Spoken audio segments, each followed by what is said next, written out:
Hi there, my name's Rebecca and welcome to my channel, and I'm going to be showing you some giant African land snail care. So this is my current largest snail.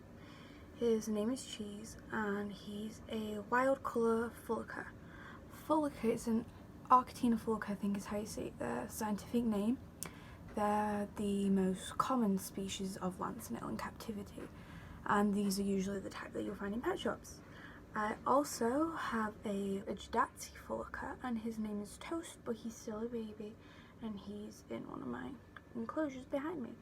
But Cheese at the moment is about 9.5 centimetres and fullicas get 12 to 15 centimetres, usually in captivity, but a lot of them stay on the smaller side.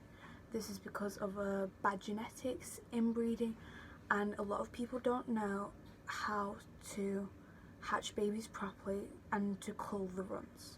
Now, I'm not going to be getting into that in this video, but you can see Cheese here is a rescue. And his shell isn't in the best shell shape ever, and there is absolutely nothing I can do about this. You see here, there's a dent here and a crack. Now, this is no harm to him. This happened a really long time ago. He had it when I got him, and I got him when he was about this big. So he's still growing, which is what this yellow stripe here is. Now, snails, we think they can feel when you give them a pet on the shell, but so I'm going to show you one of my setups that I can easily take down, which is for my reticulatas. And yeah, this is Cheese,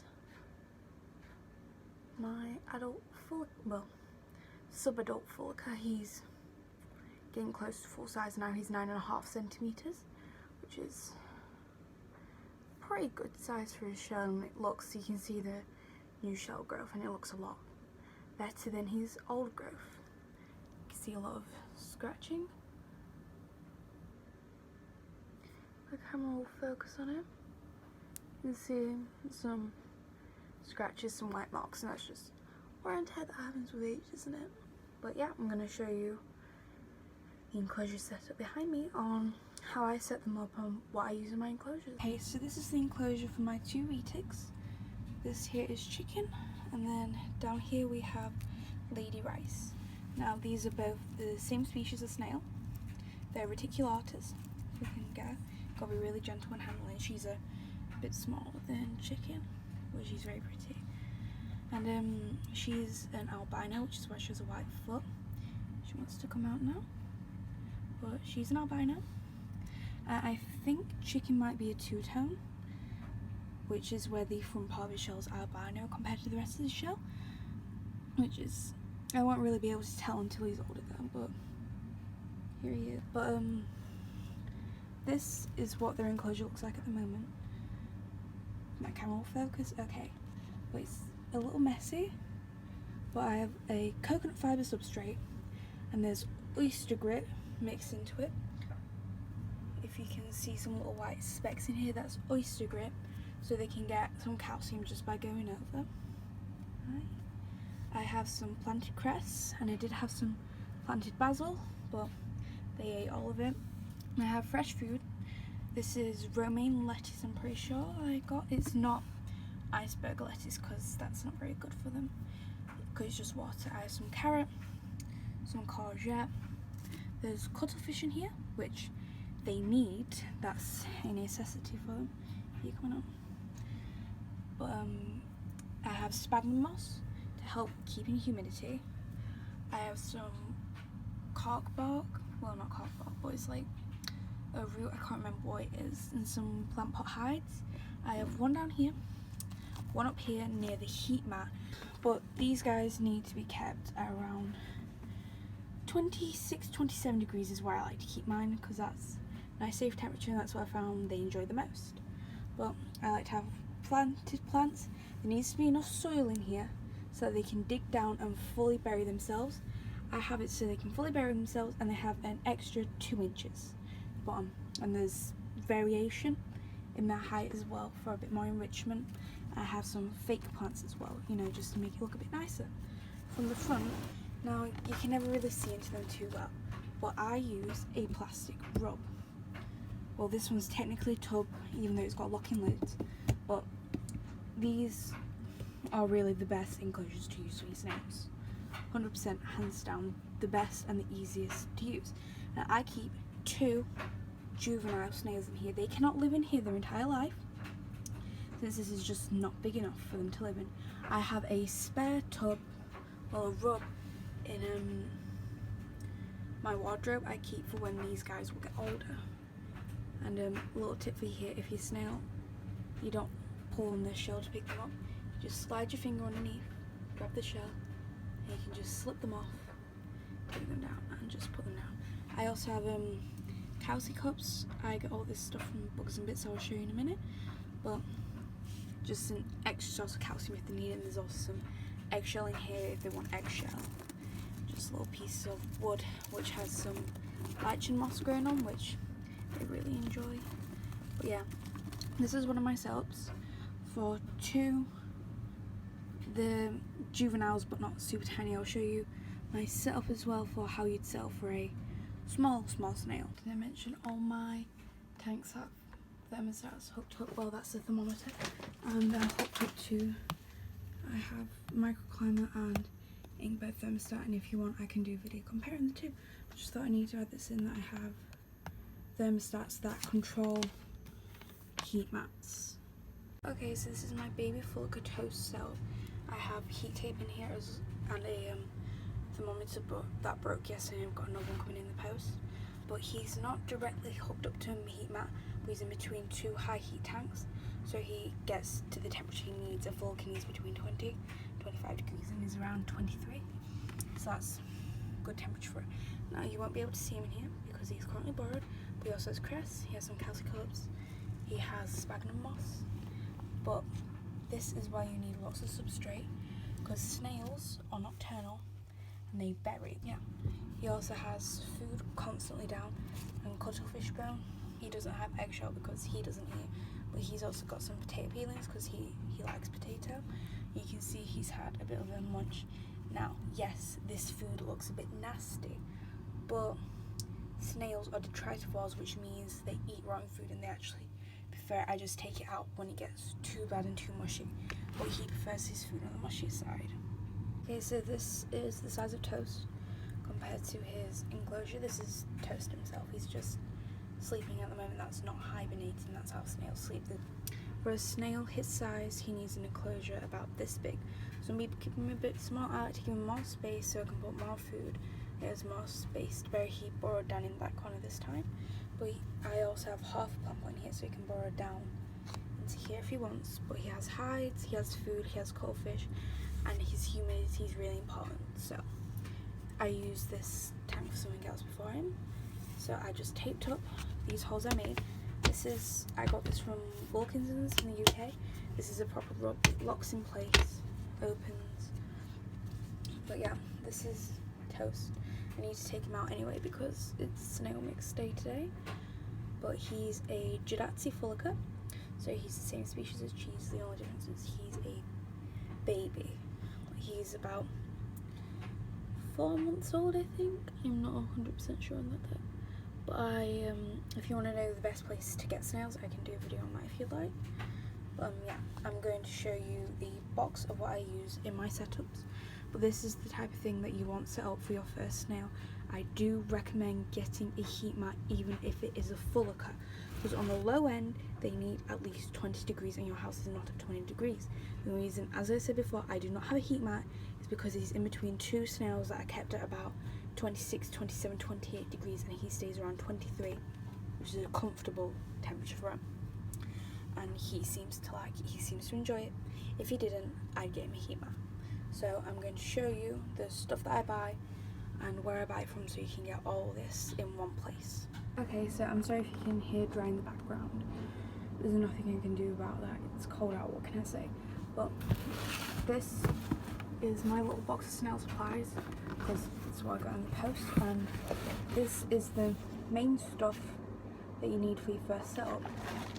Now, I got all of this from Bugs and Bits. I spent about £20 on it, including postage, which is really good. You can also get full start sets for your snails there. but this is the stuff you 100% need.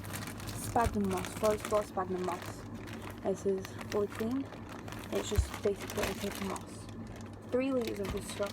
I think it's about £3 or £4, which is really good. And it needs to stay damp. It holds in humidity as well, which is why resealable bag. So this is really important for your snails. They like to hide in it, they like to slime around in it, they like to bury in it. And it's good if they fall off the top of their enclosure, fall down, and it's something soft to land on. And it looks nice as well. It makes your enclosure look much more naturalistic.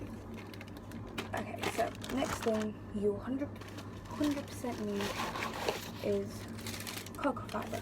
Now, this is just a block. This is a 20-litre block of cocoa fibre.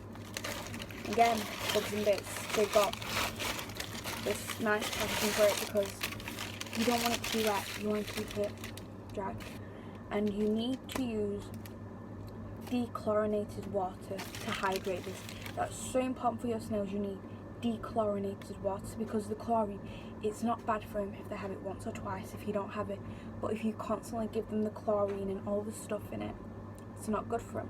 I personally use RO water because my dad has a marine tank and he makes his own water, so he makes salt water, RO DI water and RO water.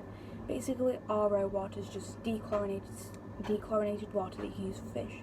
So I use that, but you can use little dechlorinating drops that you can buy from Wilco's Again Pets at Home just for fish water, what you use for a goldfish.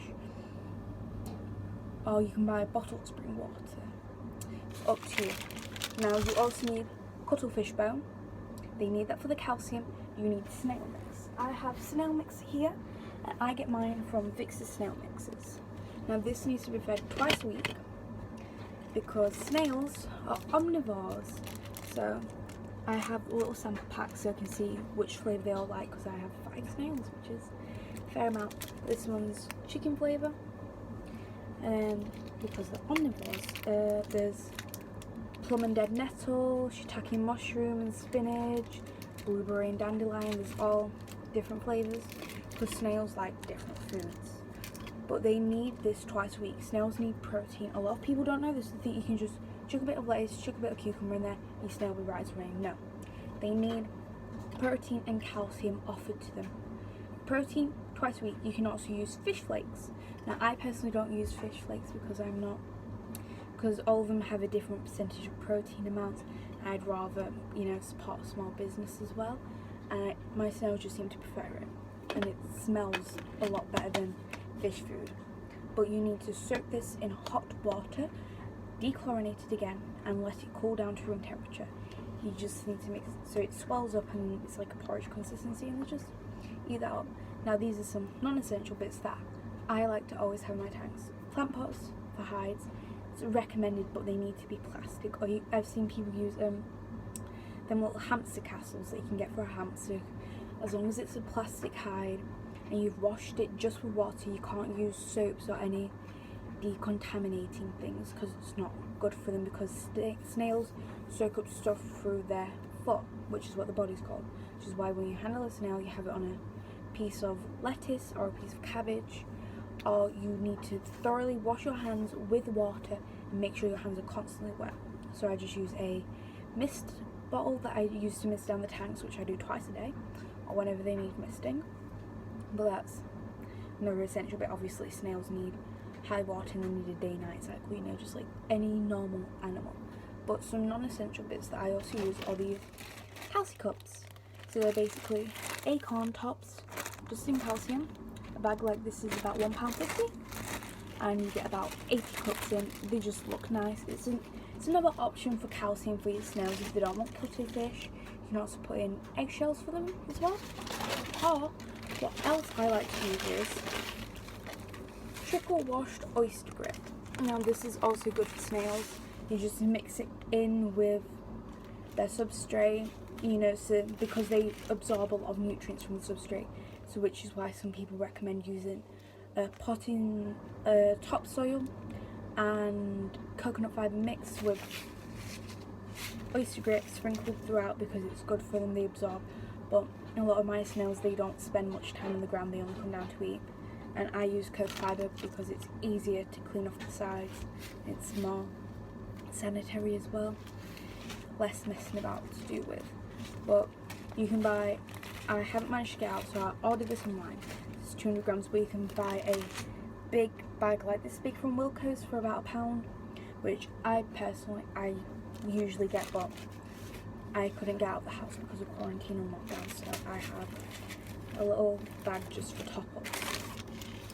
That's basically what I use in my snail setup, and I just have like logs, bark and everything. But a more in-depth snail care guide is coming out after this video, but I just thought I'd show you like a visual of how you set things up and what you need for basic snail care. So more in-depth guide is coming later, but I'm going to sit down with you on my bed with a snail. Okay, so you want a giant African land snail. You've seen what a setup like. It looks a bit daunting to get started, and it does cost money. Now they are a fair bit for the setup.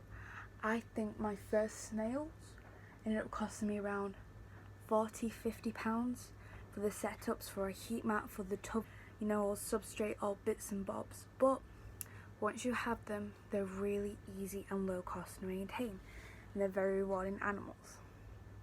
It's even coming out here. But as you can see, like I said before, my hand's wet. So where do you start?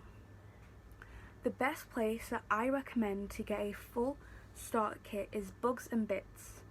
They sell snails. You can get a full starter kit with a snail. So you can get a plastic tub. You always choose the heated option unless you already have a heat mat and thermostat, but you need to get a thermostat separately. They sell them on the websites, the Inkbirds, which is I prefer over the Habitat because I find it easier. But you go to Bugs and Bits, you look on the website, they have an option for land snail starter kits. What size tub do you get? What size do you need for your snail? Well, if it's baby snail, the smaller the better, but not too small. Why do you need a small tub for little snails? Well, it's because a snail will expend more energy looking for its food. If it's in a large tub, a snail this big is in a tub this big, it's going to be going around trying to find its food, and it's going to use a lot of energy, and it won't be able to grow properly. So your snail may become stunted, or in a worst case scenario, it can kill your snail because they overexert their energy and they don't gain enough from the food that they're eating. So small tub, small snail, big tub, big snail. What size do you need? I'll put a link down below to the calculator where you can calculate a rough size that you need to keep your snail in, depending on your snail size and your snail species. Food is really, really important because there's some foods you cannot feed to your snail because it's bad for them. There's some foods that it's disputed, like whether it is or isn't bad for them. Like egg is a really funny one. Some people say yes, you can feed egg yolk to your snails, it's great for them, you can scramble your egg, you can hard boil your egg. But other people know your snail can have an allergic reaction to it. It can kill your snail. I'd say stay away from it just to be safe, for safety reasons. But food is really important. What I mainly recommend, what snails in my experience seem to like the most, is cabbage, any old cabbage really for leafy greens, or dandelion leaves in the summer. Mine go absolutely wild for them, but make sure you get your dandelion leaves from somewhere where not a lot of pets go through and not a lot of animals, and you wash them thoroughly with water before. Wash all your veg thoroughly before you give it to them, because even if it's organic, you don't know what's been on it, you don't know what's touched it, you don't know if it's come in contact with any pesticides. It can seriously harm your snail. Even if you grow your own veg in your back garden, which is what we do, even if you grow your own fruit and veg, still always wash it, always do. But lettuces, not iceberg, that's too much water in it, so it's not got enough nutritional value because it's purely water at the end of the day, and it's not very good for them, it won't help them grow. Courgette is a massive favourite with snails, like, because I don't know, I think it's because it's similar to cucumber. Like when I first got Cheese, he's a rescue snail. I got him with his brother Beans, who unfortunately passed away a few months ago, and it wasn't down to my care, it was down to his genetics. He was a runt, unfortunately, and I'll get into that in another video. But another favourite is sweet potato, cauliflower leaves, broccoli, carrots, not the leaves, never give carrot leaves, but just potatoes even. I like potatoes, I don't know why. Potatoes are just a favourite. Peelings, you know, just odd scraps of veg as well. They go nuts for it. They prefer peeled or grated over just whole. But what else do you need to know? Do you need a water dish? Not necessarily. A water dish isn't really recommended, but you can have one. They don't need it. They get their moisture, they get their water intake from their food and from when you mist down their enclosure, which you need to do at least, well, it's recommended twice a day, so then they constantly have water droplets that they can drink from, and it keeps the humidity up in the tank. How do you know what humidity you need? We'll get into that. But that's where they get their water from, so you don't necessarily need a water dish, but you can have one if you want, as long as it's really shallow and it does not cover up the breathing hole. Is she showing his breathing hole? No, he's not showing it at the moment. But the snails have a breathing hole that is in their shell, but as long as it's a really shallow little bit of water. Some snails like to bathe in it, really, like, you know, just go in there, cool down a bit, have a little bath. Some snails like to do that. What else do you need for your snail? Humidity is really important. Humidity, each snail species has a different humidity and temperature requirement. Doesn't matter what anyone else tells you, you will always need a heat mat. As well, if you're living in England or anywhere in Europe, heat mat completely necessary. Because these guys, their minimum temperature for a fulca, which is the, as far as I'm aware, the most common land snail, the most easily kept, they need to be kept around 20 to 25/26 degrees. That is their temperature range that they thrive in and they enjoy.